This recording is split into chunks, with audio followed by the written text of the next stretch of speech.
They thought I would fold when my own son tried to take everything from me, but instead I found my strength. If you believe in standing your ground, hit subscribe now and join me on this journey of betrayal, resilience, and dignity. My name is Margaret Anne Whitaker. I am 70 years old, a retired high school English teacher who spent decades grading essays at the kitchen table, while my husband built a life for us in the real estate business. 5 months ago, my husband Richard passed away quietly in his sleep after 45 years of marriage. He left behind a fortune worth $48 million and a history carved into every brick of the properties we owned together. The night my world shifted, I stood in my daughter Emily's newly remodeled suburban dining room. A long glass-top table gleamed under recessed lighting, its surface so spotless it felt more like a showroom than a place where family should gather. Across from me sat David, my only son. I could still picture him as a boy in a wrinkled baseball uniform, tugging at his cap and looking to me for reassurance. Now at 42, he wore an expression I had never seen before, sharp, entitled, cold. "Mom," he said, pressing his finger firmly against a thick stack of documents between us. "If you don't sign this, you'll regret it. Dad would have wanted me in charge. You're not equipped to handle all this." The words stung. My fingers trembled as my eyes drifted down to the papers. David's name appeared boldly beneath mine, positioned to make him the sole, controlling authority of Richard's estate. My mind flashed back to 3 weeks earlier in the oak-paneled office of Richard's longtime attorney, Henry Lawson. I had sat there while Henry, spectacles sliding down his nose, read the will my husband had carefully signed. Richard had made me the sole heir executor and steward of every asset. David and his wife Samantha were acknowledged, but noted as having already been supported generously during their adult years. I had watched David's jaw clench when Henry spoke, and Samantha's painted smile vanish for just a moment before she smoothed it back into place. "Richard wanted you to protect what you built together," Henry had said, sliding a sealed envelope across the desk. "He trusted only you to carry it forward." Now, in the sterile glow of David's dining room, that envelope's weight echoed in my memory. This confrontation wasn't about mourning Richard. It was about power.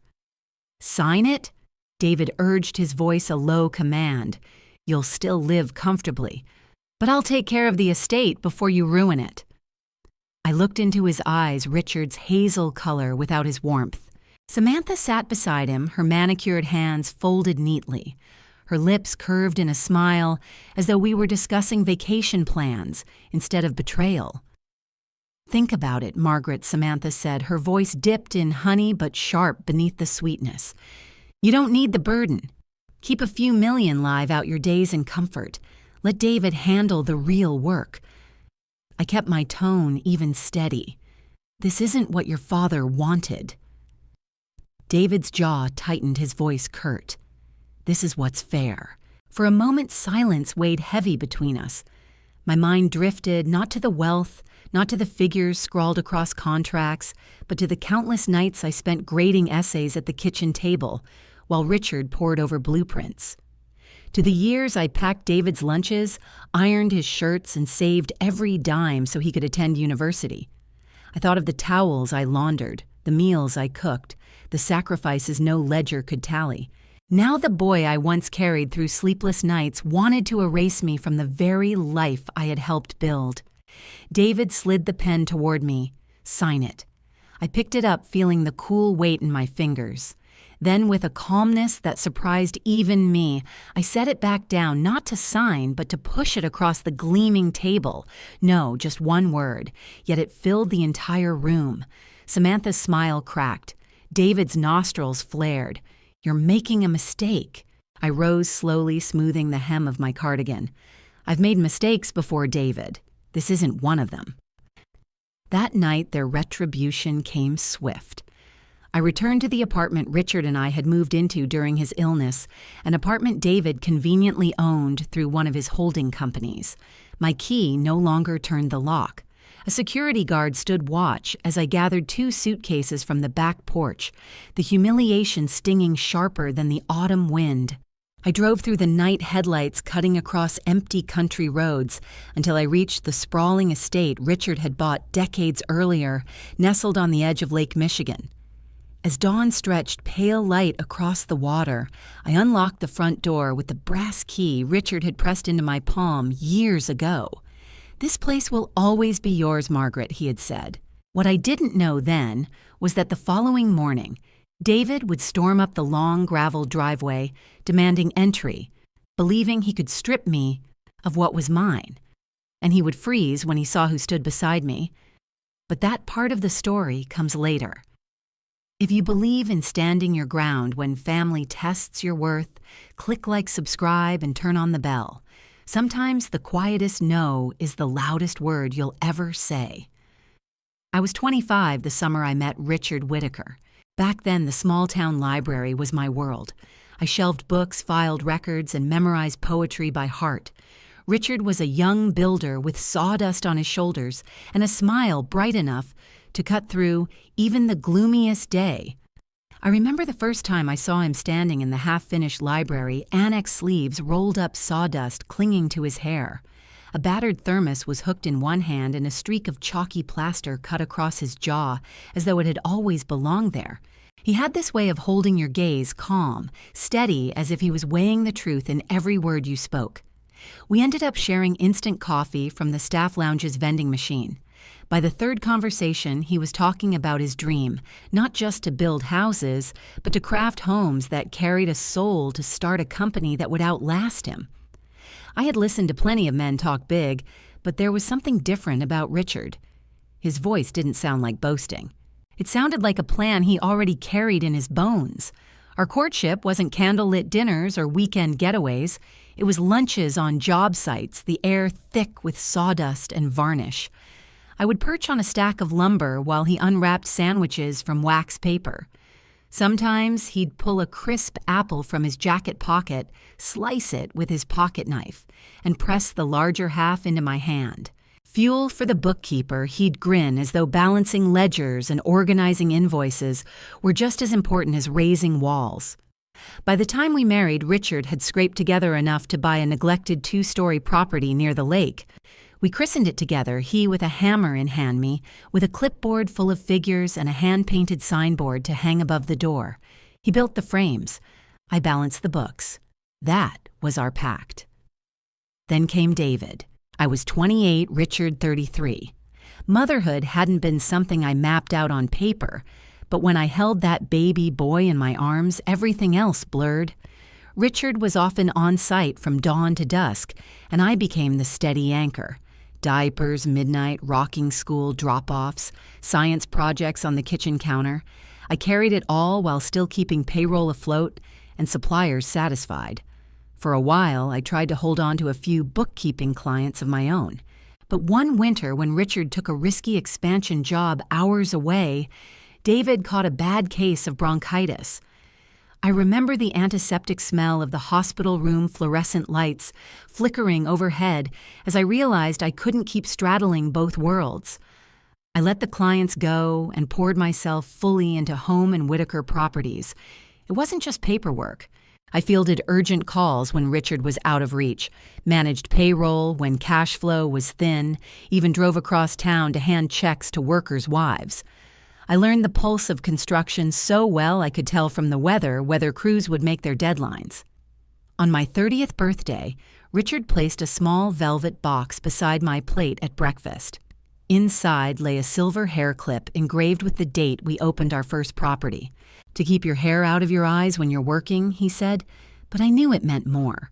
It was his way of saying I was as much a builder as he was. It was a marker, a reminder of the life we were shaping, brick by brick. I wore that silver hair clip nearly every day, whether I was folding laundry, teaching David how to write his name, or stirring stew on a winter evening. It became part of me as inseparable as my wedding band. The years blurred into decades. What began as one restored house grew into an entire enterprise. Richard expanded Whitaker Properties to 6 developments across town, added a maintenance yard, and eventually opened an office that didn't smell constantly of fresh paint and sawdust. David grew up with the hammer's rhythm and the scent of cut pine as his lullabies. He spent summers carrying lumber, sweeping sawdust painting shutters. Richard never pushed him into the business we thought we were giving him a choice we ourselves had never been offered. Freedom we believed was a gift. Looking back, maybe that was the first crack. David saw the comforts born of Richard's hard work, but not the late nights I spent balancing accounts at the dining table, the quiet panic when interest rates rose, or the endless negotiations with suppliers who wanted cash sooner than we could manage. My pride was silent. I never thought to show him the ledger books, the sleepless nights, the reality beneath the gloss. Still, for most of our marriage, Richard and I were a team. Even in disagreement, he had a way of softening the edges with a half smile and the words, "We'll figure it out, Margaret." And we always did. That hair clip was with me through it all, company meetings, ribbon cuttings, family dinners when Richard came home smelling of sawdust and rain. It became the small, unshakable reminder that no matter how the world shifted, some things were anchored. I didn't know how badly I'd need that anchor until Richard was gone. It happened on a Tuesday morning in late May. Richard was in the garden watering the roses he loved so fiercely. I was inside rinsing breakfast dishes when I heard the hollow slap of the hose hitting the brick path. My heart stopped as I looked out the window. He was lying there, his hand still curled as though clutching the nozzle. The paramedics said it was fast, a massive heart attack they told me, and he likely never felt pain. The house grew hollow after that. The scent of roses lingered for days, mingling with the metallic smell of damp brick. Friends brought casseroles I could barely taste. I moved like a shadow through it all, haunted by our last words, him reminding me to check the mail me, telling him not to overwater the yellow blooms. At the funeral, I fastened that silver hair clip into my hair, its weight pressed against me like an anchor. David arrived late, phone pressed to his ear as he strode toward the graveside. Samantha trailed behind heels, sinking into the soft grass, her face carefully composed. Samantha pulled out her phone before the service even began, angling it toward the flowers surrounding Richard's casket. For the thank you post, later, she whispered as though it were just another social obligation. I stood still, hands clasped tight, watching the pastor's lips move, while my son scrolled his screen. When the final prayer ended, Richard's oldest foreman came forward, his calloused palms warm as he clasped mine. Behind him, the men who had built half this town filed past their eyes, red, their voices thick with respect. David slipped away halfway through his head, bent toward his phone again, thumbs flying. 2 weeks later, the call came. Margaret said, Henry Lawson, Richard's attorney of more than 30 years. His voice was quiet but steady. "We need to go over Richard's will. Can you come by tomorrow? David will be there as well." Henry's office occupied the top floor of a restored brick building near the courthouse. The scent of old books mingled with fresh coffee in the lobby, grounding me as I walked in. David was already seated in the conference room, a sharp navy suit wrapping him like armor. His expression was harder still. Samantha sat beside him in a cream silk blouse, scrolling her phone with manicured fingers. Henry adjusted his spectacles, opened a thick folder, and began reading with deliberate care. "I, Richard Whitaker, being of sound mind and body, do hereby leave all assets, financial and business, to my wife, Margaret Anne Whitaker. This includes all bank accounts, investments, real estate, and full ownership of Whitaker Properties, valued at approximately $48 million. I make no provision for my son David Whitaker or his wife Samantha Whitaker, as they have already been provided for generously during their adult lives." The words struck the air like stones tossed into still water. Silence followed, heavy and absolute. David's face drained of color, then flushed a dark red. Samantha's phone slipped from her hand, hitting the table with a muted thud. Henry continued, "Richard executed this will on February 10th of last year. At that time, he completed a full medical evaluation confirming competency. Every provision stands. He slid the document across the table toward me. David snatched it up before I could touch it. "This is absurd," he snapped. "Dad would never cut me out. Not unless someone convinced him to." His eyes locked on mine, sharp, accusing. "What did you say to him, Mom?" I kept my voice calm. Nothing he didn't already know. Samantha leaned forward, her tone dripping sweetness, her eyes steely. "You can't possibly run a company, Margaret. David's been preparing his whole life. Let him shoulder the burden." Henry cleared his throat. Richard's decision was clear and deliberate. He wanted Margaret to have full control. David shoved his chair back, its legs screeching across the hardwood. "We'll see about that. This isn't over." I didn't answer. My hand drifted to the silver hair clip fastened at the back of my head. I pressed it lightly between my fingers, grounding myself, waiting for the storm I knew was coming. That evening, the phone rang. David's voice was clipped, almost mechanical, echoing the business tone Richard once used when negotiating with stubborn contractors. "Come to the house tonight. We need to talk." I drove beneath a bruised sky, the air thick with the promise of rain. Their cul-de-sac was lined with identical sterile homes, white trim manicured lawns, a sameness that felt soulless. Inside their dining room looked like a magazine spread. Pendant lights glowed low over a polished walnut table, and a vase of white lilies sat at its center, their sweetness cloying in the air. Samantha greeted me with a smile that never reached her eyes. She poured a glass of wine before I could protest and gestured for me to sit. "We've been talking." She began smoothly sliding into the chair beside David. "This situation could still work for everyone. You've inherited so much, Margaret more than one person could ever need. The fair thing is to share." She said share like it was a blessing I'd withheld from her. David leaned forward, his forearms resting firmly on the table. "Samantha's right. 48 million is a lot to manage. Complicated. You're not used to responsibility like that. Let me handle it. We'll keep everything in the family." I let the silence stretch, sipping the wine though it tasted bitter. Richard wanted me to make those decisions. David's mouth tightened. "Dad wanted the family taken care of. That's what I'm doing. But if you insist on clutching it all, life might get less comfortable for you." My eyes narrowed. "Is that a threat?" He leaned back, his tone casual, almost mocking. "You know that condo you live in? Near the lakefront, I own the building through one of my LLCs. If we can't reach an agreement, I could terminate your lease. You'd need to move out. Quickly." The words struck like cold lake water.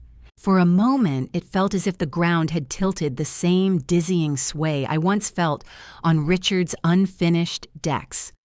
My own son, the boy I taught to swim, was threatening to cast me adrift without a life ring. Samantha reached for my hand, her diamond rings flashing under the lights. "This doesn't have to get ugly.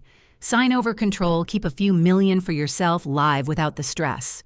Isn't that better than fighting?"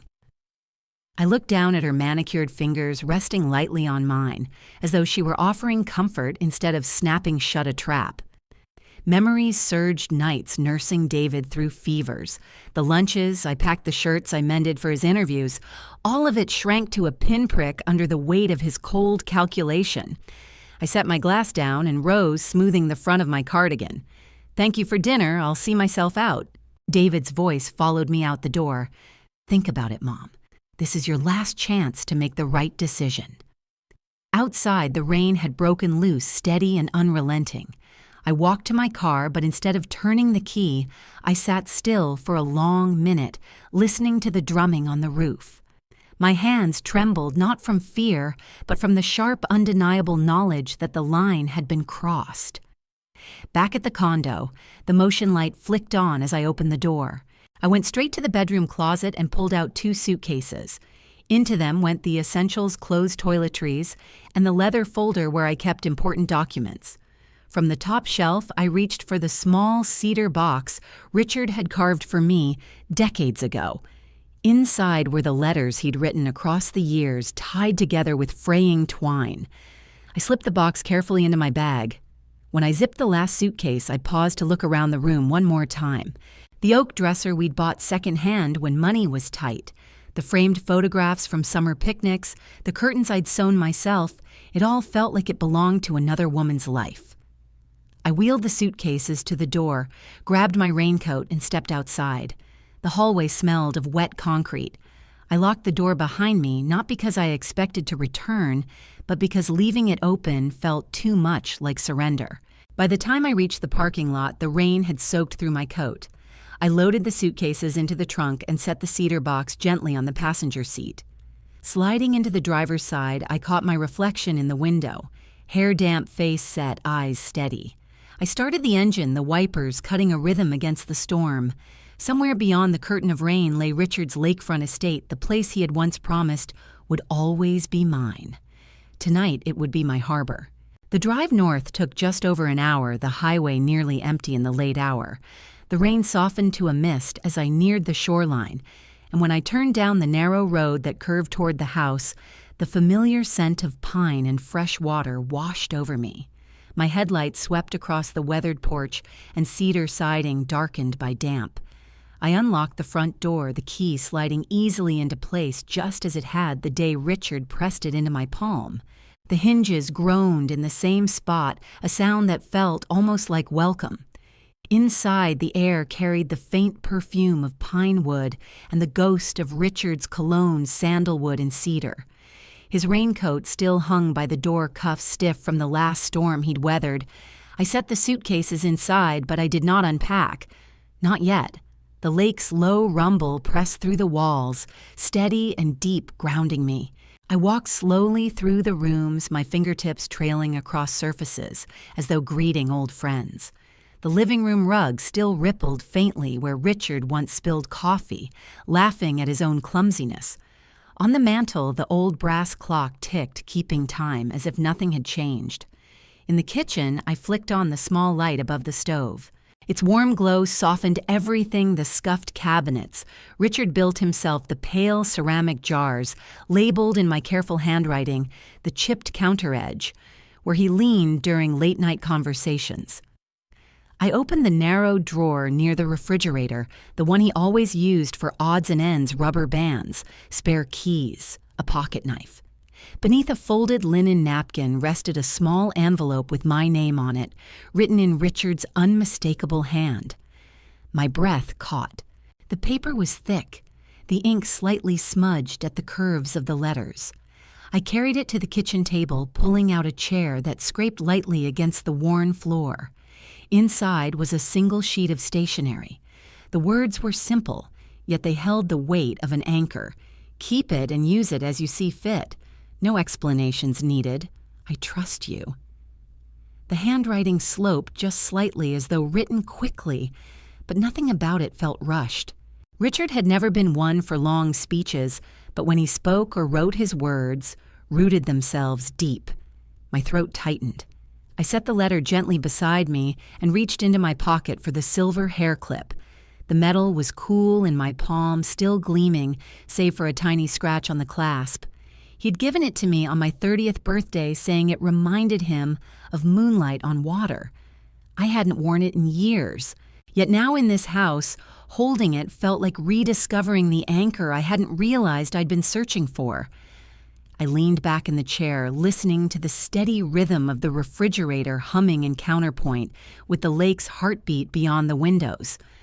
Through the misty glass, the water rolled toward the shore waves, lifting and falling as if whispering reassurance storms, past tide's return. This house was more than wood and walls. It was the last place untouched by David's ambition or Samantha's polished smiles. Tonight, it was my sanctuary. Tomorrow, it would be the place I began again. Morning light came slow here, filtered through mist before reaching the windows.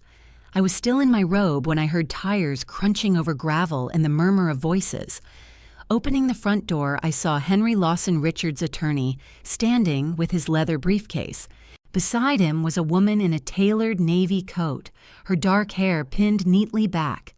Behind them, a broad-shouldered man in a weathered windbreaker carried what looked like an old leather ledger. Margaret Henry Lawson greeted me with the measured tone he always used when the matter was serious. "I hope you don't mind. There are a couple of people Richard wanted you to meet, or in one case, re-meet." The woman stepped forward, extending a hand. "Elaine Carter.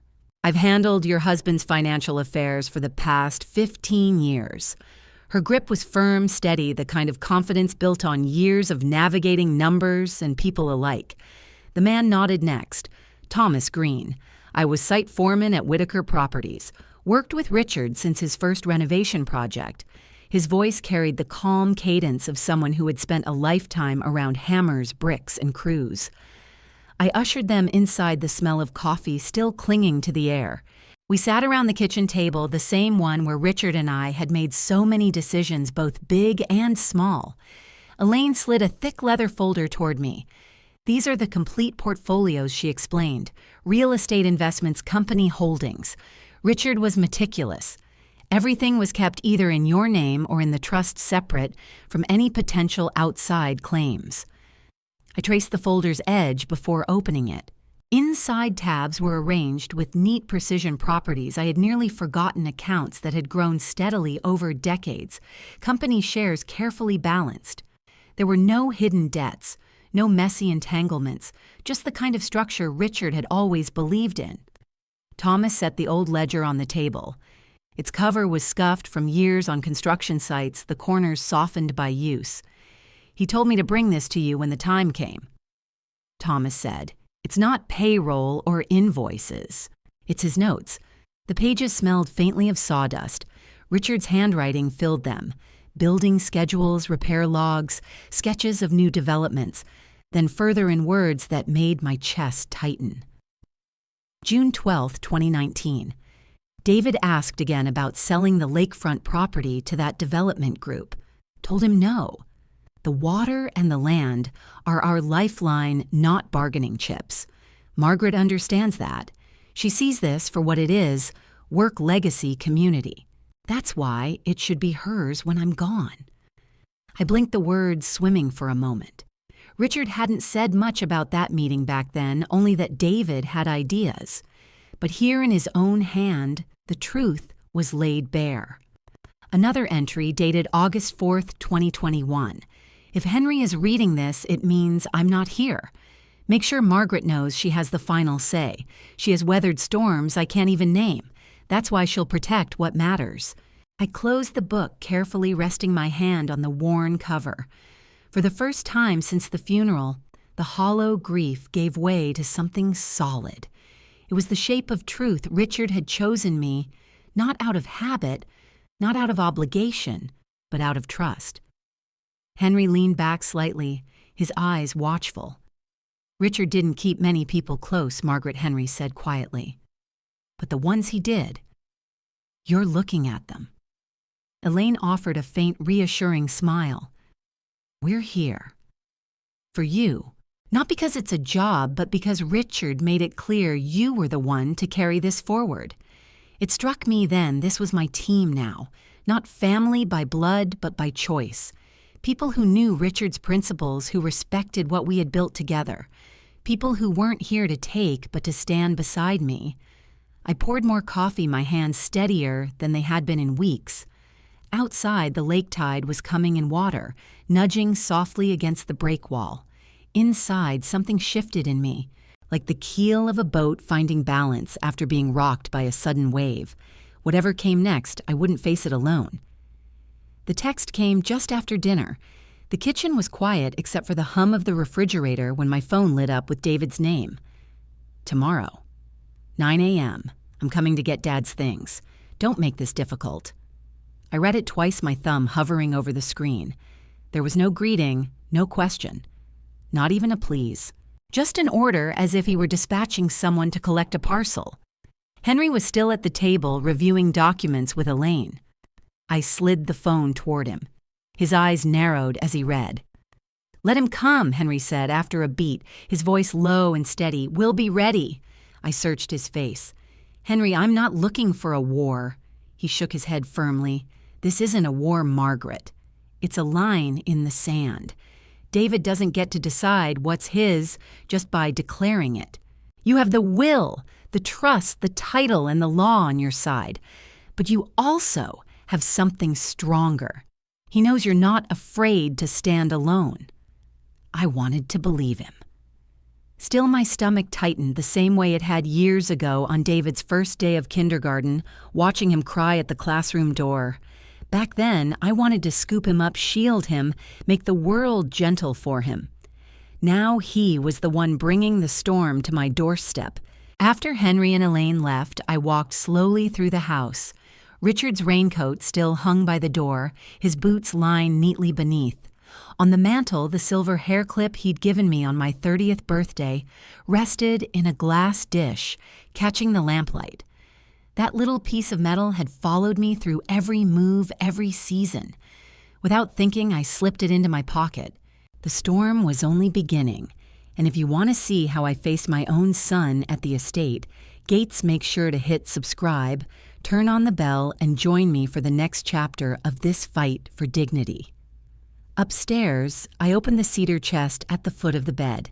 Inside lay the letters Richard had written me. Over the years, the ink faded, but the words still steady and true.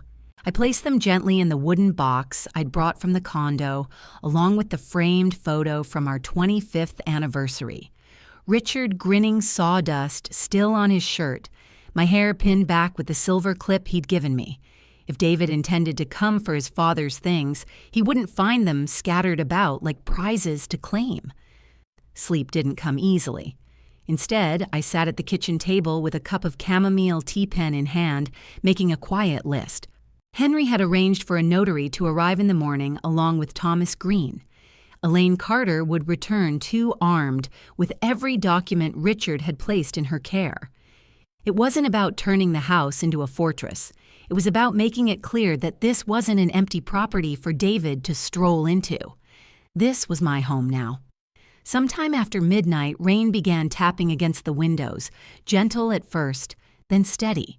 My mind went back to that night I'd left David's dining room, dragging my suitcases into the storm. I had felt then as though I were being pushed out into open water without a life preserver. But now I was the one standing on the shore, watching the tide come in, choosing exactly where I would plant my feet. By 4 a.m., I was dressed, the smell of brewing coffee filling the house. I tied back my hair and fastened it with the silver clip.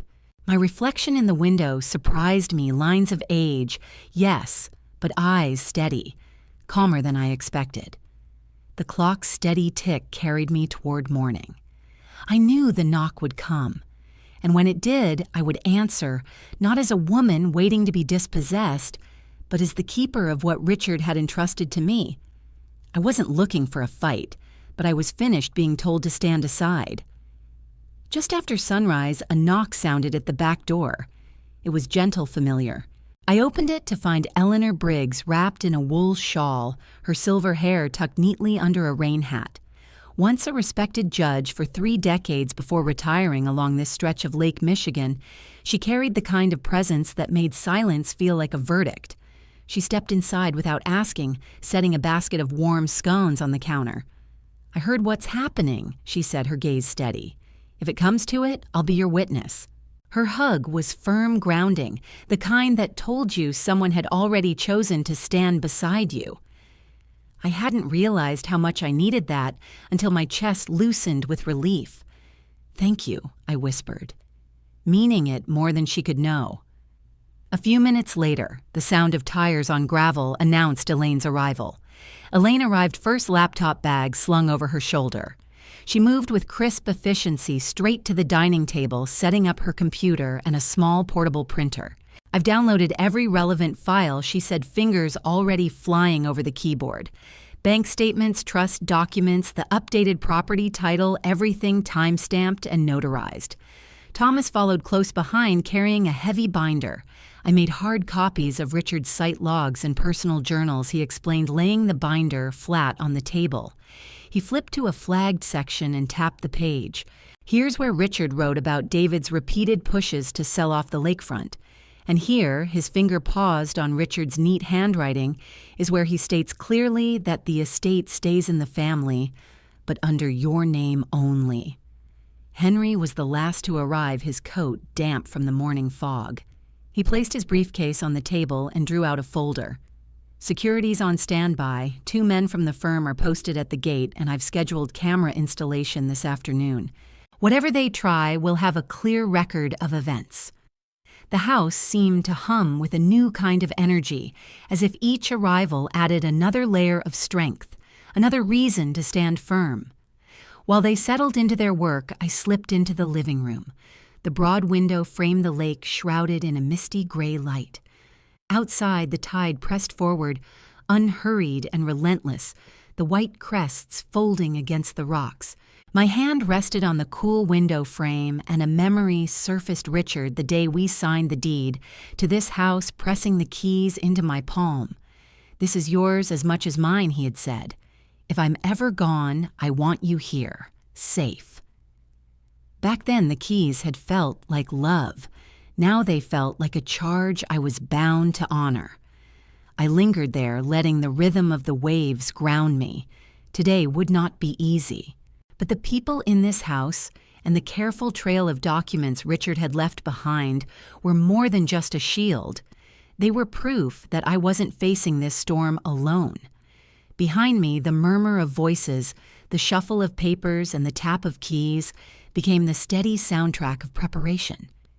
Every sound was a brick in the wall we were building between my life and the intrusion coming down the road. When I turned from the window, my heartbeat steadied. Not because I thought David would back down, but because I knew readiness itself was power. At exactly 9 o'clock, the crunch of tires broke the stillness. From the living room window, I watched David's SUV roll into view.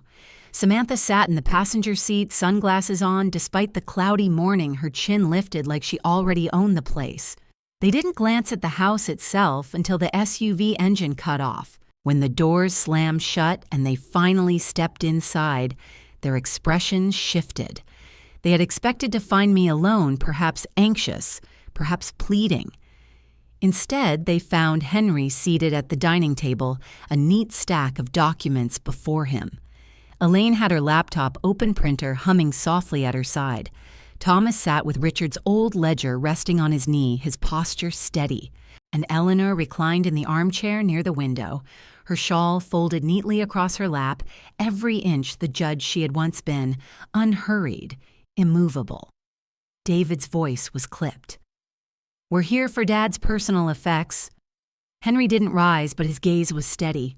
"We'll be happy to review anything that legally belongs to you, David. But first, there are a few matters that need clarification."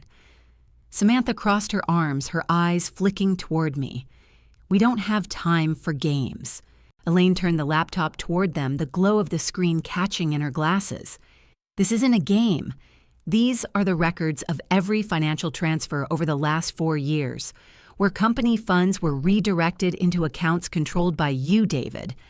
Personal expenses, not loans to the business. They total over $240,000. None repaid." Her fingers tapped the space bar, pulling up another document. "Here are your signed acknowledgments for each withdrawal." David's jaw clenched, but no words came.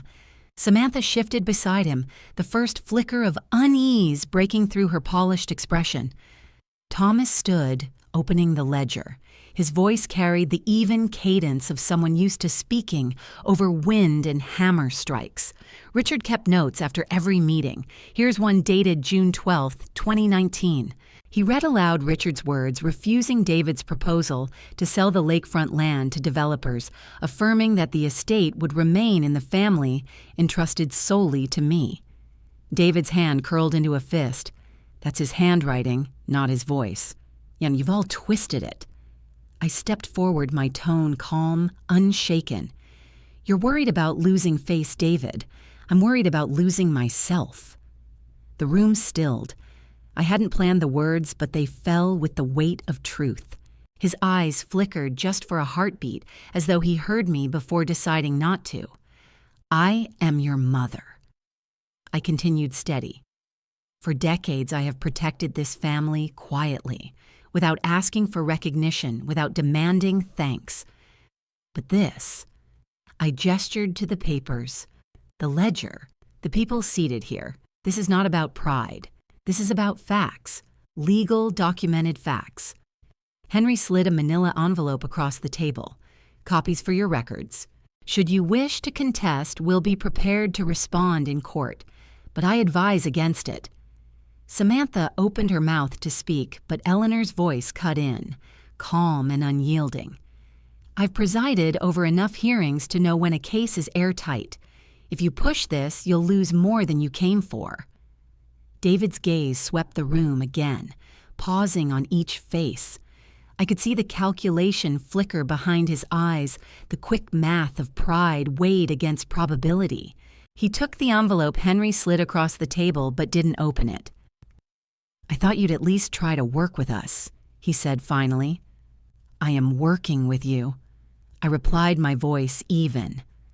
I'm giving you the chance to walk out that door with dignity.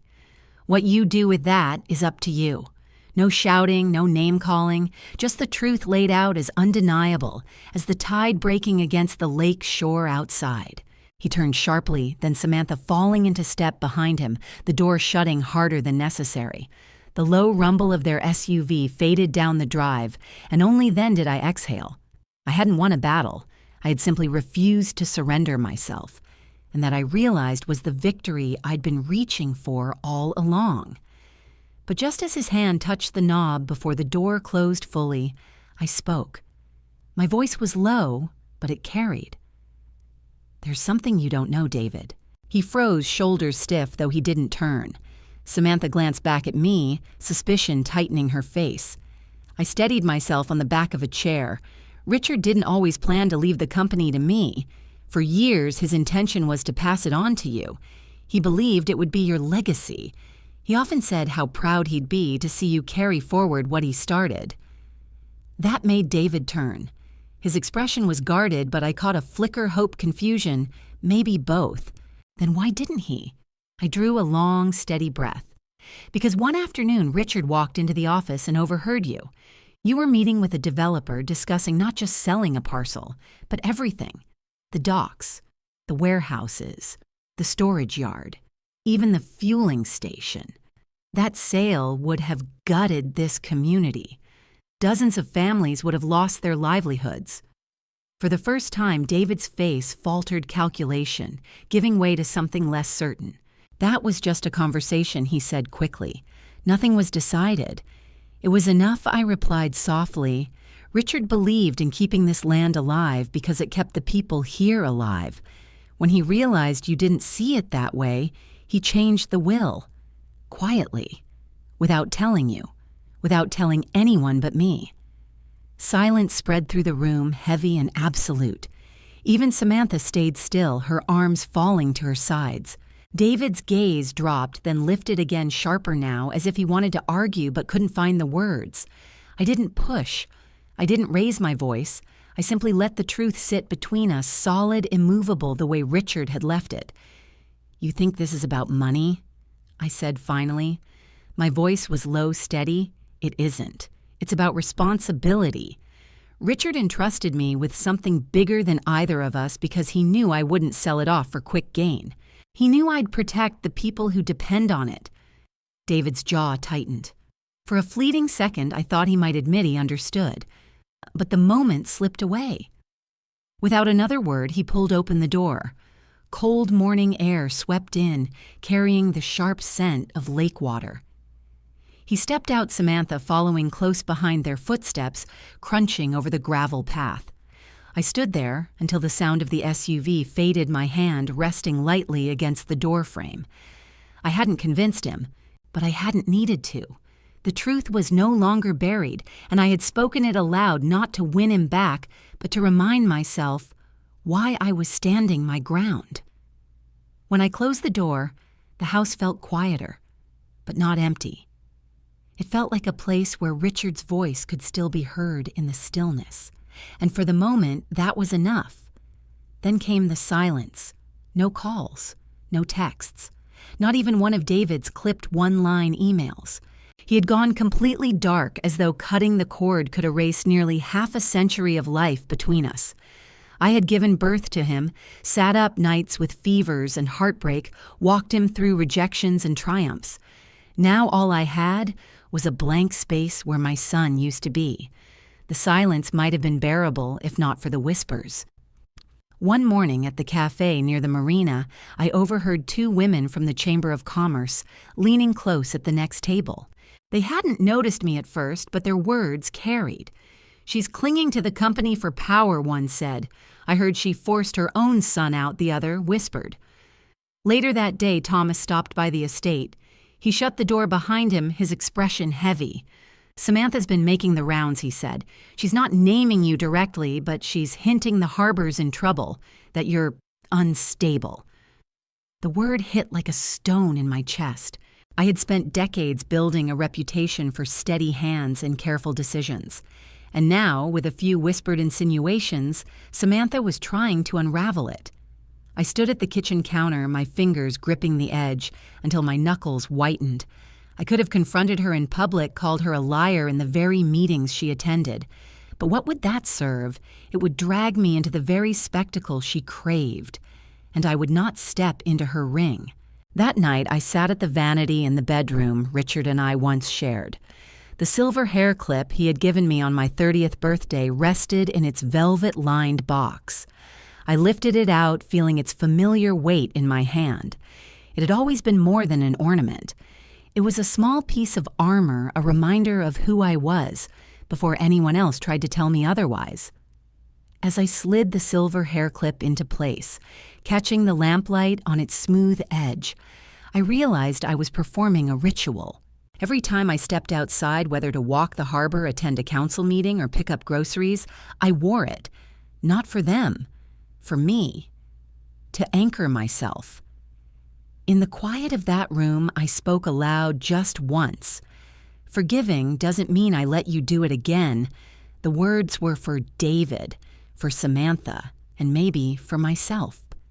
I could forgive the wound enough to live without bitterness. But forgiveness was not a revolving door. It was a boundary line. Once crossed, it meant things could never return unchanged. I began to reshape my routines. Every meeting was now held in my space, on my terms. Elaine sat in on each major discussion, not because I doubted my own memory, but because her presence sent a message: I am not alone. Thomas expanded his oversight at the harbor. Operations ran so smoothly under his guidance that rumors of instability quickly rang hollow. Calls from the Chamber of Commerce came politely inviting me to clear the air. I declined them all. If they wanted the truth, they could come to me. I would not chase their approval. Weeks passed and gossip began to dull. People grow restless when you refuse to play the role they've scripted for you. I kept working, paid every staff member on time, showed up prepared for each obligation, and did not waver. The harbor thrived despite the noise, and little by little, the noise faded. David still didn't call. Some nights that silence was as sharp as an amputation, but in the mornings when I pinned my hair and stepped into the day, I remembered what Richard had told me once while sanding a banister. "You can't control the weather, Margaret, only how you steer through it." The weather was rough, now unpredictable, but my hands were steady on the wheel. And as long as I remembered where the course lay, I didn't need the approval of anyone standing ashore. The letter arrived on a Tuesday morning, tucked between utility bills and harbor reports. The envelope was hand-addressed in neat slanted script edges, softened as though it had been handled many times before. Inside was a single page, folded with care, Mrs. Whitaker. "When my husband's fishing boat sank last winter, the emergency fund your husband established kept us afloat, literally and otherwise. We managed to pay the mortgage, keep our children in school, and rebuild enough to buy another boat. Richard didn't just save our livelihood. He saved our dignity. Thank you for carrying on his work." I read it twice, my hands trembling, and felt the weight of Richard's trust settle deeper into my bones. The letter was signed by Grace and Peter Caldwell, names I knew only faintly from the harbor community. As I read their words again, my eyes stung in the way that makes you hold still, as if blinking might break the spell. I set the page carefully on the table and sat for a long time, letting the gratitude seep into the quiet corners of the house. The harbor wasn't just pilings nets and the sharp scent of diesel. It was the lifeblood of families whose faces I might never know, but whose futures were bound to these waters, just as mine was. Richard had understood that, and in that moment, so did I, with renewed clarity. That afternoon, I opened the wooden box Richard had given me decades ago, the one where his letters and mementos rested. From the drawer of the writing desk, I pulled a sheet of cream stationery and let the ink flow. David. I wrote, "There are things I wish I could tell you without them sounding like accusations. You were meant to have this company, and once upon a time, we both believed you would guard it well. But I've learned that safety isn't measured in profit alone. It lives in the people who depend on this place, and I can't hand over something built on trust to someone who doesn't see the hands holding it up." I paused, watching the ink settle. This wasn't a letter I would send, perhaps not ever. But it was the truth, and writing it was for me, not for him. I folded the page and placed it in the box among years of unspoken thoughts. The next morning, the threshold motif returned in a new form. I opened the front door to a group of high school students and their advisor, their arms full of folders, their eyes wide with nervous excitement. They were recipients of the Whitaker Harbor Scholarship, a program Richard and I had founded years ago, but which had grown since his passing. "Come in," I said, stepping aside as the salt air rushed in behind them, mingling with the warm smell of bread cooling in the kitchen. I guided them into the living room where Elaine had arranged refreshments, and Thomas had set up a slideshow of the colleges and apprenticeships awaiting them. Their voices filled the house bright and eager. As I watched them settle, something shifted inside me. This house, which had so recently stood like a fortress against loss and suspicion, was opening itself again to possibility, to purpose. I glanced toward the wooden box on the shelf in the corner. It held my grief, my boundaries, my unsent words. But it also reminded me that some things are worth protecting quietly, steadily, without applause. The students laughed at something Thomas said, their voices carrying over the steady hum of the lake beyond the windows. For the first time in a long while, the sound felt like a promise. And for the first time in months, I realized I was no longer holding my breath. A new chapter had begun, not because I had closed the door on my son, but because I had opened it to something larger than the hurt he had left behind. By early autumn, the rhythm of my life had shifted. The harbor still pulsed with the familiar sounds of engines, gulls, and ropes slapping against weathered pilings. But my mornings began not at the docks, but in an office above Main Street, where the sign read, "The Richard Whitaker Scholarship Foundation." Every time I unlocked that door, I felt Richard's hand at my back, steady and sure. What had started as a modest scholarship program had blossomed. Now we offered tuition support, trade school stipends, and emergency grants to the children of harbor families. Elaine, once my financial advisor, had become my senior counsel, reviewing applications and building connections with new donors. She worked from the office several days each week and, with her usual precision, reminded me when I stayed too late at my desk. Thomas kept the harbor running with his steady hand, but he also became our link to the community. He stopped by with news that carried life: a welder's son graduating with honors, a deckhand's daughter accepted into an engineering program upstate. Each story was a thread in the tapestry Richard and I had begun weaving long ago, and Eleanor practical, unyielding. Eleanor had insisted that the harbor deserved a day of remembrance. She convinced the council to make it official, an annual tribute to Richard Whitaker, to the harbor's history, and to the families bound to it. This year's event would be the largest yet. Boats dressed in bunting, a communal meal along the pier, and a moment of silence for those lost to the water. She had even arranged for a bench at the water's edge, engraved with Richard's name. On the morning of the tribute, I stood before my mirror as sunlight filtered gold through the curtains. The silver hair clip lay on the vanity. I lifted it, the metal cool against my fingers, remembering Richard fastening it into my hair decades ago. Back then, it had been a gift of love. Now it was a piece of quiet armor, a symbol of resilience. I arrived early at the pier, helping Eleanor arrange tables, while Elaine greeted donors and old friends. Thomas coordinated the boats easing into their slips, their flags rippling in the breeze. The air carried the scent of grilled fish, mingled with the sweetness of pies and cakes from the bake sale. When my turn came to speak, I stepped to the microphone. Before me were families, fishermen, town leaders, and students, the next generation, some already wearing uniforms of the paths they had chosen. For the first time in a long while, the future didn't feel like a battle to survive. It felt like a harbor safe and wide.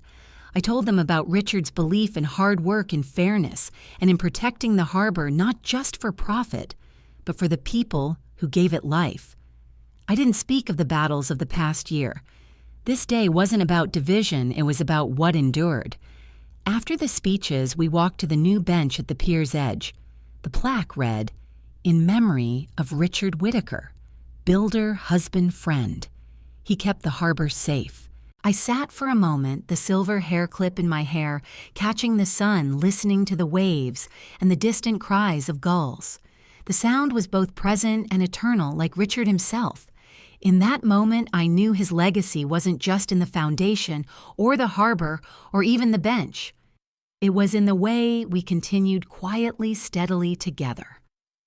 Late that afternoon, back in my office, an email arrived. The subject line was plain opportunity for collaboration. The sender was David. For a moment, I didn't open it.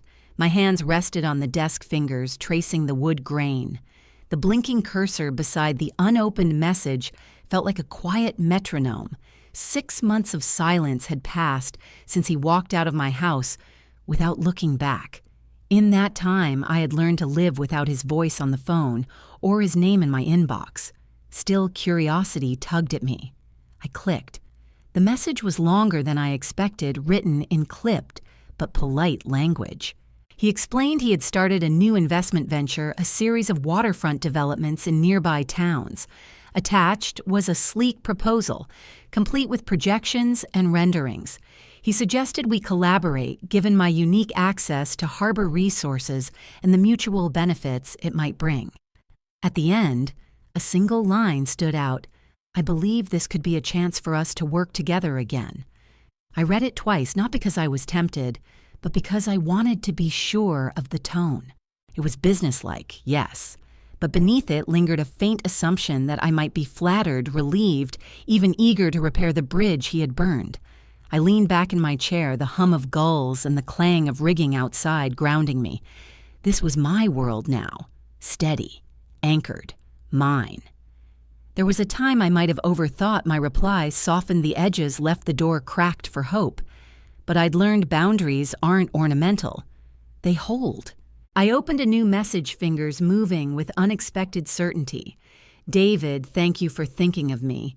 I won't be participating, but I wish you the best with your project." I signed it simply Margaret. No explanations, no apologies, no justifications. Just a clear line drawn with grace. Before I hit send, my eyes drifted to the silver hair clip resting on the edge of my desk. I had removed it earlier when the afternoon wind rattled the shutters, but now I slid it back into my hair. A ritual, small but steady, a reminder of who I was. I pressed send. The whoosh of the email leaving my outbox felt final, yet not heavy. There was no satisfaction in rejecting David's offer, no secret thrill in closing the door, only relief, the kind that comes when your decision aligns with the person you have become, not the one still raw from wounds. That evening, I walked down to the pier. The sun dropped low on the horizon, laying a molten path of gold across the water. I thought about endings and how they rarely come with slammed doors or shouted words. Sometimes they arrive as a polite email met with a polite refusal. Sometimes they arrive quietly, making space for peace to take root. I didn't know if David would reply, Perhaps he would, perhaps not. It didn't matter. I had my work, my home, and a life built not from resentment but from deliberate choice. And choice, I had learned, was the truest kind of freedom. Back inside, the kitchen was warm. The kettle hummed softly, filling the air with the scent of chamomile. I carried the cup to my wicker chair by the window, the same place where Richard and I had spent countless quiet evenings. Outside, the lake gleamed in ripples of bronze, the waves rolling in with their ancient rhythm. The porcelain was warm in my hands. I lifted it, letting the steam brush my face, and took a slow sip. The tea was smooth, steady, comforting, like the life I had shaped in these months. On the table beside me, the silver clip rested against the saucer, its surface nicked and worn, holding more history than any ledger or contract. Richard once told me, "Money is just a tool. You are the one who holds the compass." I had smiled then, not knowing how deeply I would cling to those words when left to steer alone. Now I understood. The compass wasn't wealth nor property. It was direction, values, resilience, the quiet strength to keep course, even when the wind turned hard against me. I leaned back, the wicker creaking, my gaze drawn to the horizon. The harbor was calm, gulls circling above their cries, sharp in the salted air. Somewhere below, the tide whispered against the pilings, steady as breath. From that cold night at David's table to this warm, golden hour had not been a straight line. There were moments I could have surrendered, moments I could have bartered my peace for someone else's comfort, but I hadn't. One hand on the cup's warmth, the other resting lightly on memory, I felt Richard's presence, not as a ghost, but as the compass point he had always been. A quiet guide reminding me a family held together by erasing yourself isn't a family at all. I've shared my journey with you, the storms, the silence, and the strength it took to stand my ground. Now, I'd love to hear from you. Would you have made the same choices I did? Share your thoughts in the comments, and let's talk about it. Remember, life will always test our boundaries, but true peace comes when we steer by our own compass. Stand firm, choose wisely, and never erase yourself for approval.